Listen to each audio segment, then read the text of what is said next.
5 படலங்கள் உடைய தேவகாண்டத்தில் 421 பாடல்கள் உள்ளன.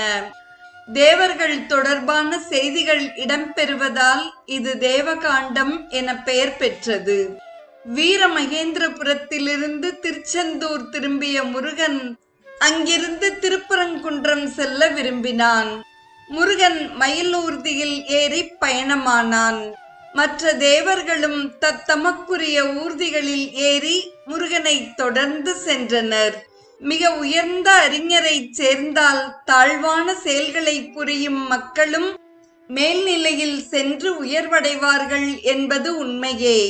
ஏனெனில் கைலையில் உறையும் பூதப்படையினரின் கால்கள் தோய்வதால் பூவுலகம் மேன்மை பெற்றது.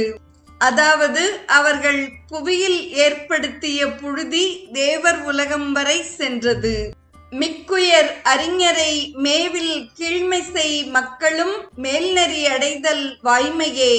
தக்க தொல் பூதர்கள் சரணம் தோய்தலில் புக்கது பொன்னகர் புவியும் பூழியாய் என்று கச்சியப்பர் பூதப்படையினரின் பாத தூளிகளை வியந்து பாராட்டுகிறார்.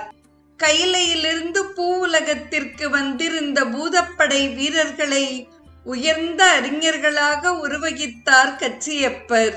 அவர்கள் பாதம் பட்ட புழுதியே விண்ணுலகம் சென்றது. ஆகவே அவர்களைச் சேர்ந்த மண்ணுலக மக்கள் உயர்வான இடங்களை அடைவார்கள் என்பது திண்ணம்.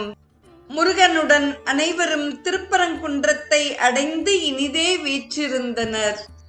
தொடரும் நிகழ்வு மாமன்னன் முசுகுந்தன் குறித்ததா.